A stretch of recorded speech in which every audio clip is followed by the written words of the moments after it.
माघ पूर्णिमा व्रत कथा। माघ मास की पूर्णिमा तिथि को माघ पूर्णिमा कहा जाता है। माघ पूर्णिमा के दिन स्नान और दान करने से व्यक्ति की सभी मनोकामनाएं पूरी होती है। इस दिन माघ पूर्णिमा का व्रत कथा का पाठ करना अत्यंत फलदायी होता है।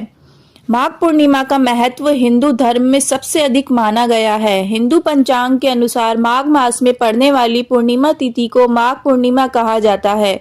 मान्यता है कि इस दिन देवी देवता पृथ्वी पर मनुष्य के रूप में आते हैं और गंगा नदी में स्नान करते हैं। इसलिए माघ पूर्णिमा के दिन स्नान, दान और जप तप को पुण्य फलदायी माना गया है। इस दिन माघ मास की कथा का पाठ करने से भगवान विष्णु की कृपा प्राप्त होती है और जीवन में सभी प्रकार के कष्ट दुख दूर हो जाते हैं। शास्त्रों के अनुसार कांतिका नगर में धनेश्वर नाम के एक ब्राह्मण अपनी पत्नी के साथ रहता था। वह भिक्षावृत्ति करता था। ब्राह्मण और उसकी पत्नी की कोई संतान नहीं थी। इस बात से दोनों बहुत दुखी रहते थे। एक दिन जब वह शहर में भिक्षा मांगने गया तो लोगों ने उसे यह कहकर कुछ भी देने से इनकार कर दिया कि उसकी तो कोई संतान है ही नहीं।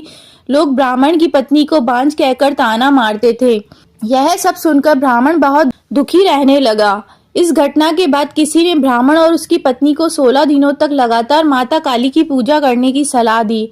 ब्राह्मण दंपति ने विधि पूर्वक 16 दिनों तक माता काली की पूजा की। दंपति की पूजा से प्रसन्न होकर देवी काली 16वें दिन उनके सामने प्रकट हुई और ब्राह्मण की पत्नी को गर्भ धारण का आशीर्वाद दिया। इसके साथ ही माता ने ब्राह्मण दंपति को पूर्णिमा के दिन एक दीपक जलाने और प्रत्येक पूर्णिमा को धीरे धीरे दीपों की संख्या एक एक करके बढ़ाने को कहा। दोनों को पूर्णिमा के दिन उपवास रखना था। काली माता के बताए अनुसार ब्राह्मण दंपति ने पूर्णिमा का व्रत रखा और दीपक जलाए। इसके बाद ब्राह्मण की पत्नी गर्भवती हुई और उसने एक पुत्र को जन्म दिया। ब्राह्मण ने अपने पुत्र का नाम देवदास रखा, लेकिन उसका जीवन काल अल्प था। देवदास के बड़े होने पर ब्राह्मण ने उसे काशी में अपने मामा के पास पढ़ने के लिए भेज दिया। काशी में रहते हुए ब्राह्मण के बेटे देवदास का धोखे से विवाह हो गया। इस तरह काफी समय बीत गया। एक दिन जब काल देवदास को लेने आया तो वह पूर्णिमा का दिन था। इस दिन ब्राह्मण दंपति ने अपने बेटे के लिए पूर्णिमा का व्रत रखा हुआ था।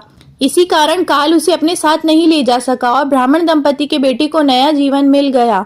इसी प्रकार पूर्णिमा के दिन व्रत रखने से व्यक्ति के कष्टों का अंत होता है और उसकी सभी मनोकामनाएं पूर्ण होती है।